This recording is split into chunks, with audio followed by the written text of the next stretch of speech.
All right, what's up guys? VV back with another video. And in today's video, guys, we're going to be checking out some spoilers from Rosetta. Some pretty fresh, new, juicy spoilers, okay? Very juicy spoilers from Rosetta.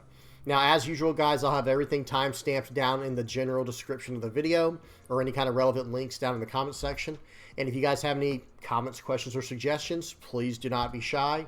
Do not hesitate to put them down there. I do try to respond as quickly as I can to those. So, all right, you know what you get into, guys. Spoiler warning. Like I said, we're going to be checking out spoilers, and this entire video is going to be dedicated to that. All right. Now, one more thing I do want to preface this video with that I want to say before we get into it is when everything has been spoiled, I do plan on doing, you know, a more thorough deep dive into all of what is coming out in Rosetta. But for the time being, as more and more new cards come out, I will try to tackle them one by one so we can at least be up to date on them in that way. And so we could talk about them, right? That's the best part about these videos, right? These community, you know, YouTube videos is, okay, let's all talk about these cool new cards, right? All right, let's get into it. Sorry about that super long-winded intro, but here we go. First up, we are going to start off with this, you know, this one, Sigil of Deadwood. This is a really cool card. I'm gonna read it and then we're gonna talk about it. It is a blue Sigil of Deadwood, 0 cost, go again. At the beginning of your action phase, destroy this. When this leaves the arena, create a rune chant token. Block for 2.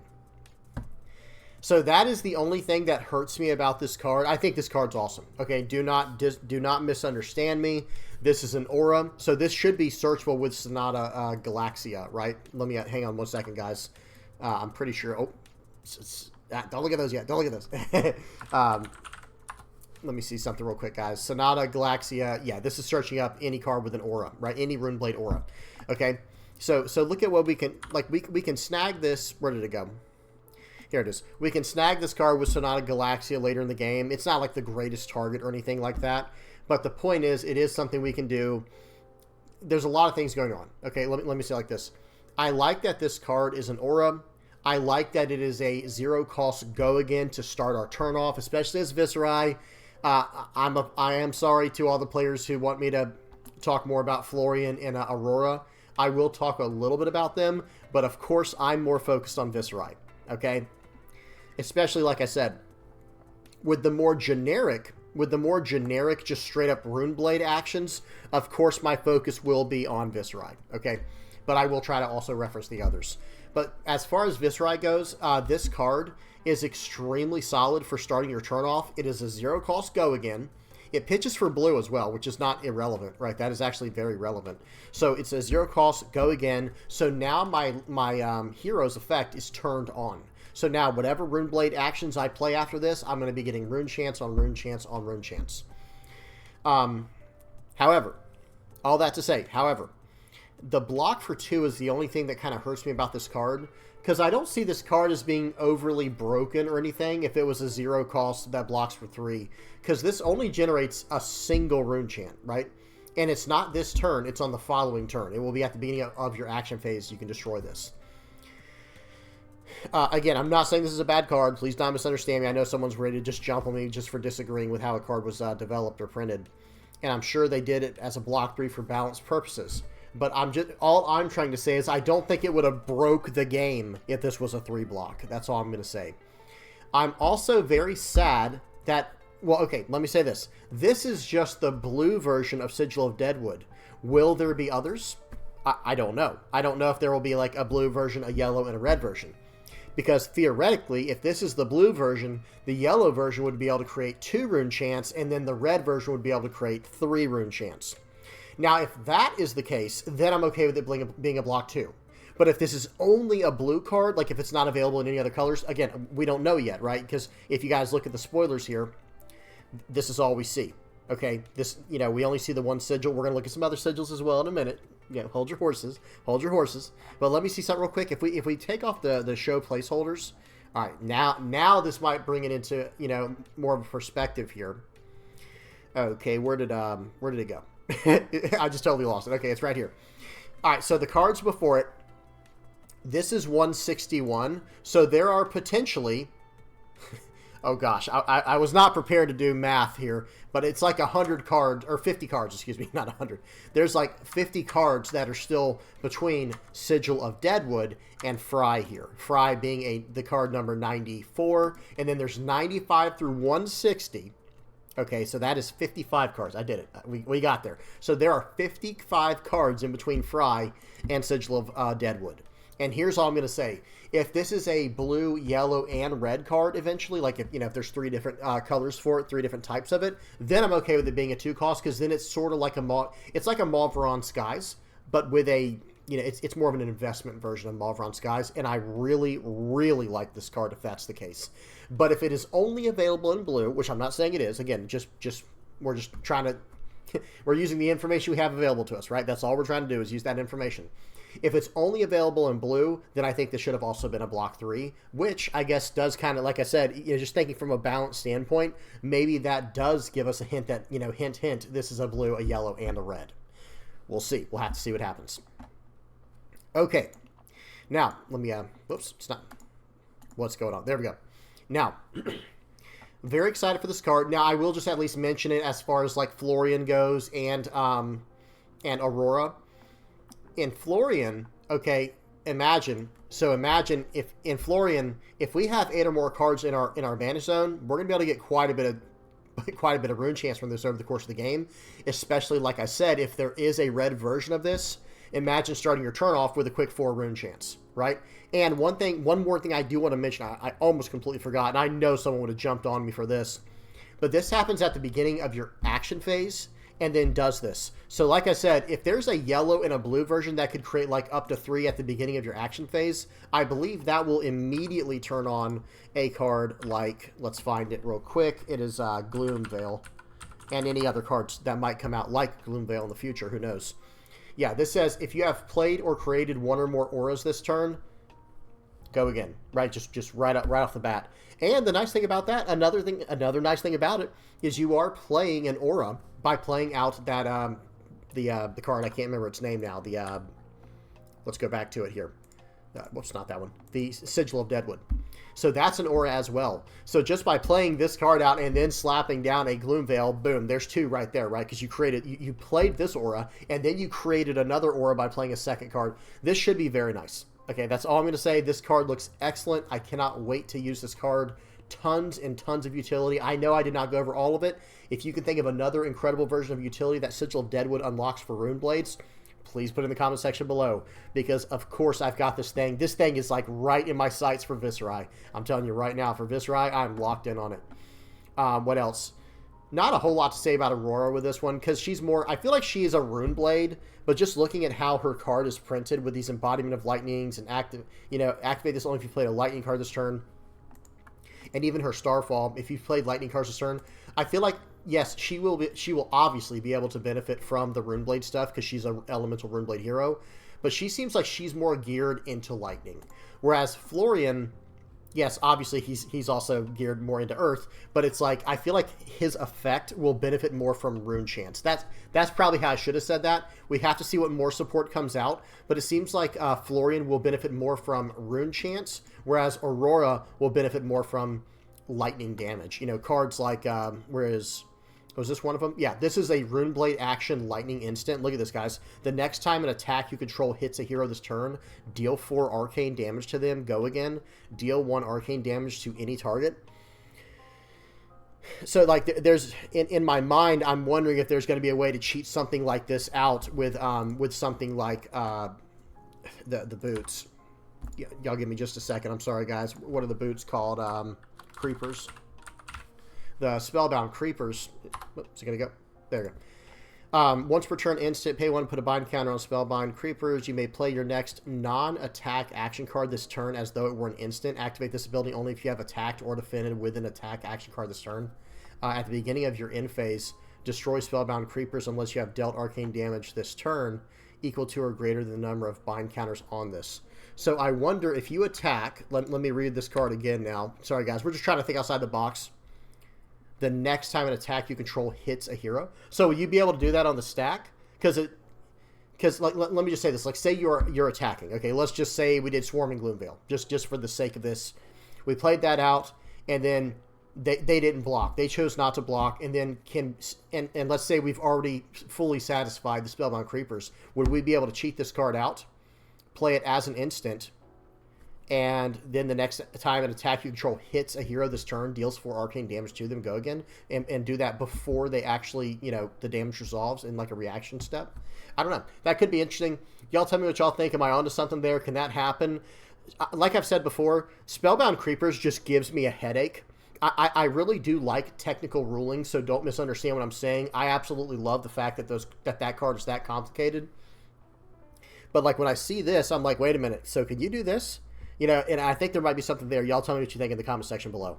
All right, so we spent 10 minutes on one card. Don't worry, the rest will not be like that. Have no fear. They will not all be like that. But of course, with this being, the Sigil of Deadwood, we had to spend some time talking about that.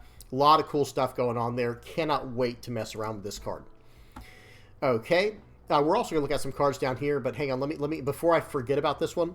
Sigil of Sanctuary, 0 cost, Arcane Shelter 1. Check this out, guys. If you would be dealt arcane damage, destroy this to prevent 1 of that damage. When this leaves the arena, create an Embodiment of Earth token. So it's nice for the Embodiment of Earth for sure, and of course the Arcane Shelter.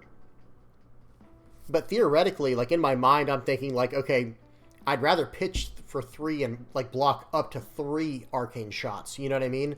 But I guess in the situation where maybe, okay, so hear me out. Maybe you only have Arcane Barrier 1, and they try to hit you for an Arcane 2, Arcane damage for 2. Then I guess you can play this out to get that Arcane Shelter 1 on top of whatever your Arcane Barrier was. Something along those lines. I think this card's really good. Again, I really want to know if there's a blue, yellow, and red version of this card. And that's going to be a common theme, a common question. We don't know yet. We have to wait for more cards to be spoiled, of course. We have to wait our turn. But I will say this, like I was saying with the last one, this is number 45. And look at this, guys. There are 6 cards. Or 5 cards. Excuse me. There are 5 cards before this. So it very well could be. Or it might not be. Maybe this is only a blue, but maybe it goes up to red. We'll have to see. Can't wait to see. But this card, very strong. I'm a big fan of the Arcane Shelter thing because it feels really bad when you get hit for like large amounts of Arcane, and it's like, well, I would like to block it. I might have the resources to do so, but I don't have the Arcane Barrier to do so, or something along those lines. So we'll have to see. Because one thing I will say, if there's a red version of Sigil of Sanctuary that can be used as as an Arcane Shelter 3. That would be wild, right? Like, that would be very, very powerful. Okay, let's keep going. All right, so that was Sigil of Deadwood. We did Sigil of Sanctuary. Let's move on to Sigil of Cycles. Okay, this card seems incredible to me, just generically. I think this is just an incredible generic action aura. Let's read it. It is a 0 cost, block for 2. Did I say that in the last one? Sorry, guys. I don't think I mentioned it. Because there isn't one. This has no block value. This is an instant. Okay, guys? This is an instant aura. It does not have a block. Sorry, I forgot to mention that. Sigil of Cycles, on the other hand, is a generic action aura. Generic action aura. Pay 2. Or, excuse me, has a block 2. Go again. At the beginning of your action phase, destroy this. So this card comes into play, and then on your next turn on your action phase, when this leaves the arena, because you destroyed it, discard a card, then draw a card. Seems good, right? This seems really good. Number 1, you're cycling a card out. I like the name. Very appropriate name, right? Very on theme. Sigil of Cycles, cycling a card. Excellent. Very well done. But yeah, this, guys, for what it's worth, this works perfectly with Viserai. I'm not saying that there may be better options. Understand that right now. There might be better options out there for Sigil of Cycles. But I'm just going to say this. This is a pretty strong card, right? Like, this is a card where it's like, okay, this one pitches for 3 because it's blue. Blocking for 2 is always rough. Again, I wonder if this has a red, yellow, and blue version. Who knows? There are exactly 3 cards before this one, right? If you're looking at the numbers. Because this is 226, 225, 224, 223. Maybe. You never know.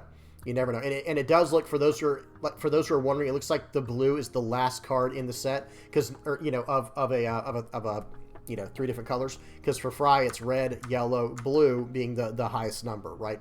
The lowest down on the chart, so to speak. But Sigil Cycles, this could be very interesting. I am anxious to see if there are different colors for this, because I feel like if there were different colors for this one, and I'm not saying there are, by the way, I'm not saying there are, we're just speculating. If there were different colors for this one, how would like the red and yellow version work? Would it be when this leaves arena, discard 2 and then draw 2 or something? You know what I mean? And I really do doubt that. But who knows? Again, I have no idea.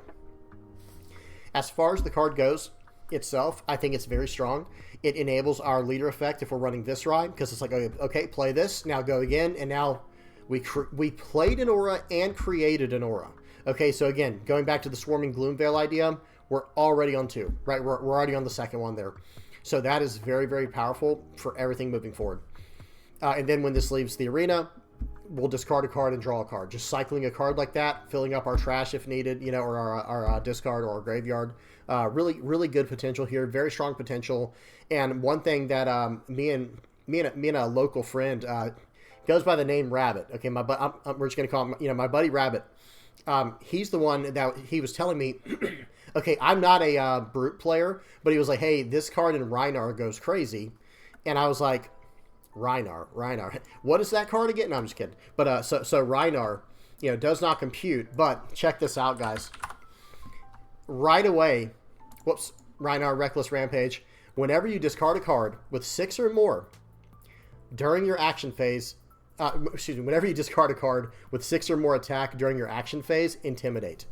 And of course, the card we were just looking at the beginning of your action phase, destroy this. Okay, so they'll be able to turn on their effect immediately, right? Just absolutely insane. So boom, you're intimidated. And then let's segue that idea over to a brand new card over here. Check this out, a card called Splatter Skull. Pay 2, attack. It's an attack 6, block 3, brute attack action. When this hits a hero, choose a face-down card in their banish zone that was banished by Intimidate this turn. Put it into their graveyard. Perfection, right? I mean, like, it's like literally perfection. So, like, this Sigil of Cycles, it's just turning on the leader effect the hero effect for Rhinar. Sorry, guys. Hero, leader. Bear with me. I come from One Piece. Bear with me. Okay, but the hero effect is turned on immediately with Sigil of Cycles, and then they might have an incredible 2-for-6 follow-up that also blocks for 3, right? This card might just be insane for them. We'll have to see what happens. It's just, you know, I'm just pointing out some possibilities here. I didn't even plan on going over this card today, but we had to. We had to go over it because it works so well with Sigil of Cycles. And again, guys, if I miss anything in any of these sigils or any of these cards and you want to add something in the comment section below, please, by all means, add something, because I do like to talk about these cards and see what people have to say, see potential combos and things like that.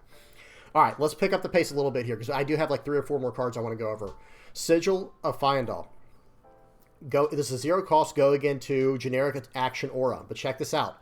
At the beginning of your action phase, destroy this, and when this leaves the arena, gain 1 life. Okay, so yet again, let me see something. So this is number 230, and then there are 3 before this, 227 through 229. So who knows? Maybe this could be a red, yellow, or blue sigil option. We don't know yet. We got to wait and see. But if it is, gain 1, gain 2, or gain 3, seems pretty good, right? Excuse me. That does seem very, very strong potentially. And I do like how it is a lingering effect. One thing I think I've mentioned this before. If I haven't, then I want to mention it now. I like the idea of like a rune blade. Okay, I know this is just generic, but, you know, hear me out. With a rune blade, I would love for like this warlock feel where I just put down these damage over times like Looming Doom. Just like drop down these auras that are like, okay, you're going to take 2 damage every turn. Like, I want something like that. Like, that's really what I'd like to see. More from heroes like Viserai. But this is like the healing version of it. But like I was saying though, with the Sigil of Deadwood, I like this idea. This idea of doom is looming, right? Looming doom, like the doom is looming. You can see it coming, right? We see it approaching. But I won't say much about this. It's just a gain life effect. Very strong though. It's a 0 cost go again. It blocks for 2, just like all the others we looked at. And then at the beginning of your action phase, destroy this. And when this leaves the arena, you're going to gain 1. And like I said, excuse me. Like I said, maybe there's a yellow or a red one as well. Who knows? We'll have to see. We'll have to wait and find out. Okay, we did look at Splatter Skull. I do want to look at Plan for the Worst and Adaptive Dissolver real quick, and then we'll move on to a few others. This is a Ranger action, guys. Plan for the worst. Look at the target. Okay, 0 cost, block for 3, Ranger action, pitches for blue. Absolutely incredible, right? Absolutely incredible. Again, pitches for blue, blocks for 3, costs 0. Look at target hero's hand and arsenal. At the beginning of their next end phase, they discard all cards in their hand and destroy all cards in their arsenal. Okay, one more time. Look at target hero's hand and arsenal. At the beginning of their next end phase, they discard all cards in their hand and destroy all cards in their arsenal. Then, search your deck for up to 3 traps, reveal them, put them into your hand, then shuffle 2 cards from your hand into your deck. So, search your deck for 3 traps, reveal them, put them into your hand, shuffle 2 from your hand into the deck. So you'll get one of those at random, right? I just think this is solid, guys. I'm not going to lie. I don't think this is like broken or anything. I'm not saying anything like that. But that first part there, because notice this doesn't have go again, so you'll have to find a way to give it go again. I don't know enough about Ranger to know if that's relevant or if this is meant to be a turn ender. This might be meant to end your turn off, where it's like, hey, I'm going to set up for next turn. And here's how it's going to go. I'm going to do my whole turn out, block however I needed to against you the prior turn, do my damage this turn, and then guess what? I'm going to plan for the worst. You're not going to have a hand or arsenal, at the end of your next turn. Like, you're not going to be able to have any of those things. But I'm going to look for a trap, and I'm going to put that into my arsenal at the end of my turn. You know what I mean? Yes, it's going to be 3 random traps. Like, you'll get to choose one of them. But still, or you don't get to choose. It'll be a random choice between the 3, and one will stick for you to put in your arsenal. But hey, other than that, it's a 0 cost block for 3. It just seems so good. I think this effect seems really strong, and I don't even play Ranger. You guys tell me what you think in the comment section below. I won't spend too much time on this just because I have, like I said, I do not play enough Ranger. This sounds more like a Riptide thing, though, with the traps, but who knows? We'll have to see. Okay. Adaptive Dissolver. Okay, here we go. So this is like the adaptive plating or whatever it's called, the other one. But this one's for Arcane Barrier. I won't spend a lot of time on this. It is modular, so this may be equipped to any equipment zone. It has the subtype of the zone it's equipped to. Action is pay 0, equip this to another equipment zone. Arcane Barrier 1, it's a base. I think this is just an incredibly useful card for, someone like, for a mechanologist, what's his name? Tekla. Yes, it is still good for the others as well. But the thing is this. The reason it's got that base there. Sorry, guys. I keep scrolling up for absolutely no reason when I'm just trying to... we're going to look at these next, guys. Bear with me. So let me bring up the Evo Steel Soul stuff. Evo Steel Soul. I really liked Tekla when I first saw him. I thought he was really cool. And the thing about his setup here is, like, you want to use these Evo Steel Soul things and then eventually, mech out and go into this this Ultron-looking card with Singularity. But, okay, if you have a base arms equipped, you can transform it into this and then equip this, right? So the nice thing about those modular platings is, like, okay, it'll give you a chance against decks that are trying to deal arcane damage. So I do like... Let me go back to it. I do like the adaptive dissolvers. Okay, I am a huge fan of this, and we'll see what it'll do. But I think, how do I say this? Tekla has like other issues, has other problems. The way that I've been trying to build Tekla is actually starting to go away from Singularity, and it just focuses on running the 3 cost, deal 9s when you have all your upgrades going, but all the Evo Steel upgrades going, but. That's for another video. I do really, really like this card in that deck, and it's going to give me Arcane Barrier, and it is a base, so I'll be able to put things on top of it potentially, move things around if something breaks, or, it's got all kinds of cool tech choices like that. I'm just saying, though, guys, big fan of this, but I want to see a few other things from Tekla. Like, for example, I want to see a tutor card for Tekla. I want to see a card that says, okay, how do I say this? Make it where it costs less to play for each Evo you already have equipped, and have it cost down to 0 if you have 3. So that way you can pay 0 to find your last piece, because you're still going to have to pay for that piece as well. You see what I mean? That's just, again, I will save that for another video. I'm a huge fan of Tekla, and I'm trying to make that hero work. I love playing decks that are off meta. That's like a big thing for me. I don't like playing with strictly meta. I like to try all kinds of crazy stuff out. But really happy with this card. It's Arcane Barrier. It's in base form. Cool. I'll take it. You know, I will take this. It is a mythic rarity. It is a mythic, you know, unfortunately. But hey, who knows? Maybe it won't be too expensive. We'll have to see what happens. But either way, this adaptive dissolver, I do think this is a step in the right direction for Tekla Boston. And I do hope at some point he gets some way to search up the missing piece of Evo that he might need to go into Ultron or to just to get his full buffs going. Okay. Now, let's go from here. Whoopsies. There we go. Let me make sure I went through all these, and we're going to go down back to the bottom.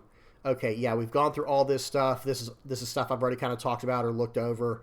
Okay, now we're going to look at these. My buddy Rabbit, like I was talking about, he sent me this. We're about to look at the better quality pictures of them, but he sent me this, and I was like, oh, man, okay, let's check these out. And here's, like, the better quality versions of them right here. So big shout out to Rabbit, by the way, if you're listening, bud. I really appreciate you. So Sigil of Conductivity. Okay, never mind. We're going to Sigil of the Arcanite first. Okay, sorry, guys. We're doing this one first. Sigil of the Arcanite. 0 cost, go again, block for 2. Okay, they're really hurting us Rune Blades there. It's like, okay, I already did not need any more reasons to just go face. No block, just go face. But seeing all these block for 2s, it's like, okay, I don't even have a choice now. I mean, it's time to just go face. But we got Sigil of the Arcanite here 0 cost, Runeblade action aura, blocks for 2 with go again. Here's what it does. At the beginning of your action phase, destroy this. Okay. When this leaves the arena, reveal the top card of your deck. If it's an attack action card, put it into your hand. This one I'm not as excited about. I'm just being honest. I'm not saying it's bad. You know, I can just tell someone's like, why do you think it's bad? I just don't like it. It's just not my favorite. This is this kind of randomness. I barely like running Sonata Arcanix, okay? And that's like typically, it depends on how you play. It depends on the deck, obviously. But that's like a 0 cost to a top 3 search, and you can match up a non-attack action with an attack action, and you'll get the attack from it. This one's like, all right, good luck. Look at your top card, and okay, you get it or you don't. You know, I just don't like that. I'm not a huge fan of it. It says if it's an attack action card, put it into your hand. I wish it said, and then put the remaining cards on the bottom of your deck, or like choose to, right? You can choose to put it on the bottom of your deck. Because who knows, maybe it's a card you really don't want. It's like, okay, at least I got to see it, and this card's not totally worthless if I whiff, right? That's like my concept there. But who knows, maybe we'll run a card maybe we'll run Fate Foreseen or something like that to combo with this. I'm not saying the card's bad, I'm not saying it's horrible. I just don't like it personally. I don't like this style of like, let me look at the top card of my deck and hopefully we're feeling lucky today, right? But I definitely like the Sigil of Deadwood, right? The Sigil of, Sigil of Deadwood. Yeah, like this one, I'm a huge fan of. The other one, it's going to have to grow on me, or maybe I just won't like it, period. We'll have to see. Now we'll check out Sigil of Conductivity. This is a 0 cost lightning instant aura with Arcane Shelter 1. When this leaves the arena, create an embodiment of lightning token. Okay. Just like really solid utility. This is just a really strong utility card. Again, one thing we have to ask ourselves with all of these is, will there be a yellow or red version of these cards? Because if there's a red version of Sigil the Arcanite that looks at your top 3, reveal the top 3 cards of your deck, and if one of them is an attack action card, put it into your hand, put the rest on the bottom. Okay, or put the rest back on the top of your deck in any order, that's fine as well. That would be different. But if it's just look at the top one in this case, I'm not a huge fan. But with Sigil of Conductivity, this one doesn't really care. It's just boom, Arcane Shelter, and then when this leaves the arena, create an embodiment of lightning token. Okay. Now, again, if there's like a yellow and red version that's like Arcane Shelter 2, Arcane Shelter 3, then these become so much more useful, like so much more utility potential with them. Okay, let's look at Sigil of Forethought, guys. And again, if I miss anything or if you want to add something to what I'm saying, just chiming in, piggybacking off what I'm saying, please do. Please add it in the comment section below. Okay, Sigil of Forethought. This is a 0 cost wizard instant. Looks really awesome. I really like the way this one looks on the border. Like the wizard frame border. This stuff right here, like these little blue, it almost looks like some kind of like arcane garment or something. It just looked really awesome. All right, let's see what it does. At the beginning of your action phase, destroy this. And when this leaves the arena, create a ponder token. Okay. I couldn't see this having a yellow or red version, because I think, you're just going to create a ponder token. Here's your ponder token, right? At the beginning of your end phase, ponder and draw a card. Destroy, ponder, and draw a card. That'd be funny if it said that, right? That'd be funny if it said at the beginning of your end phase, ponder, and then draw a card. You take a second, and then you draw. No, I'm just kidding. All right, anyway, sorry, guys. Sigil of Temporal Manipulation. This is now this one looks insane, man. Like, okay, I really, like I said, I already like the borders, but look at the colors on this one. That is wild. That looks really good. Really cool stuff here. Sigil of Temporal Manipulation. 0 cost, blue, so it pitches for 3. At the beginning of your action phase, destroy this, just like all of them, right? When this leaves the arena, banish the top card of your deck. If it is a non-attack action card, you may play it this turn as though it were an instant. Okay, I think that's kind of like Kano support, right? That's because Kano kind of does that. Well, I don't know, maybe not then, because I think Kano already kind of does that with his leader's effect, because you could just pitch 3 and do that. But either way, y'all tell me what you think about this card. I am not a Wizard player, and it just doesn't interest me at all. So it's hard for me to really fully understand and relate to this one. But you guys tell me what y'all think of Sigil of Temporal Manipulation. I know it seems cool, like it seems interesting, but and it's probably geared more for Acilio. Yeah, once per turn, discard instant, draw a card, Essence of Lightning. So maybe, you'll play that card, and then maybe you'll flip something on the top of your deck, like something like Comet Storm here, and maybe you'll be able to deal 5 that way for paying 2, because that's what Comet Storm costs. And then, who knows, Shock on top of that. We'll have to see. The sky's the limits for stuff like that, right? There's endless possibilities. But it is, well, I don't know. I will say this. It is a 0 cost at the beginning of your action phase, destroy this. When this leaves, you get to do that, right? So it's like well, let me see this. If it's a non-attack action card, you may play it this turn as though it were an instant. Do you still have to pay the cost? I would assume you still have to pay the cost, right? I have no idea. We'll have to see. I'm pretty sure you'd have to still pay the cost. But the point is, this is very, very cool. So maybe it is actually still good in Kano, because this just happens for free without having to pay 3 for the leader effect, right? Or the hero effect. Because Kano's effect costs 3, right? We just got to look that up right now. Sorry, guys. Like I said, I am not a Kano main. Yeah, pay 3 instant. Look at the top card of your deck. If it's a non-attack action card, you may banish it. If you do, you may play it this turn as though it were an instant. Yeah, so it is the exact 100% same wording as Kano, but you don't have to pay 3 for this one. Okay, so actually, guys, this card, all of a sudden, this card seems pretty cracked. Now, the one thing that I guess would be weird about it is the timing, and I like how it's called the Sigil of Temporal Manipulation with, like, timing temporal, right? Okay, when this... Actually, I don't even know if temporal means that, but I see the T, and I was thinking timing. Guys, chill. Don't roast me in the comments section below. When this leaves the arena... Or, excuse me, this is happening... excuse me, this is happening at the beginning of your action phase. So that is like the one thing, I guess, that kind of hurts it a little bit, quote unquote. But I bet people will still use this. Because this is just like a nice way to start your turn off. And it's like, okay, well, wait a minute. If I get a free hit on my first reveal and it was just totally free, like we're saying, maybe you've got some E-Pot sitting around, and then, you can just go to the races in that way, right? Yeah, seems good. Seems good, guys. Seems good. Okay, well, that's about it, guys. That was all I wanted to go over. I've pretty much gone over the rest of this at other times. I haven't really, I'm going to be honest, I didn't really go over Lightning Form. Seems like a generic Lightning action attack here. Same thing with Earth Form, very generic Earth Form attack. Maybe I'll go over this more later. I did talk about Felling of the Crown at one point. I think it was in one of my first videos on this channel, talking about the Decompose mechanic and how easy it will be to banish Earth cards so that you can turn on Florian's effect.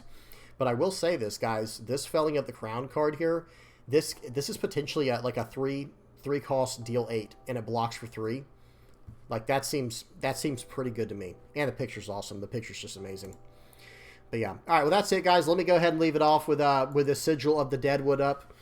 Guys, y'all help me out in the comment section below if I missed anything. What do you guys think about these new cards? They look incredible to me. These cards look awesome. I am a Runeblade main, so I understand if Runeblade's not your thing. But hey, we also went over some Ranger cards today. We went over some Brute cards today. We went over some Wizard cards today. You guys help me out in the comment section about those 3, about the Rangers, Brutes, and Wizards. Yes, I've played against all of them. You know what I mean? I have played against literally every single one of them, but hey, it's still like, it's one of those things where, like, after the game, I'm like, oh man, I have to spend so much more time playing this game to really understand what's going on right now and fully, like, comprehend it. But good stuff either way. All right, I'm done. Please do not forget to like and subscribe, guys. Please do not hesitate to comment, share, or excuse me, to leave any comments, suggestions, questions down in the comment section below. And yeah, hope you guys enjoyed. And until next time, peace.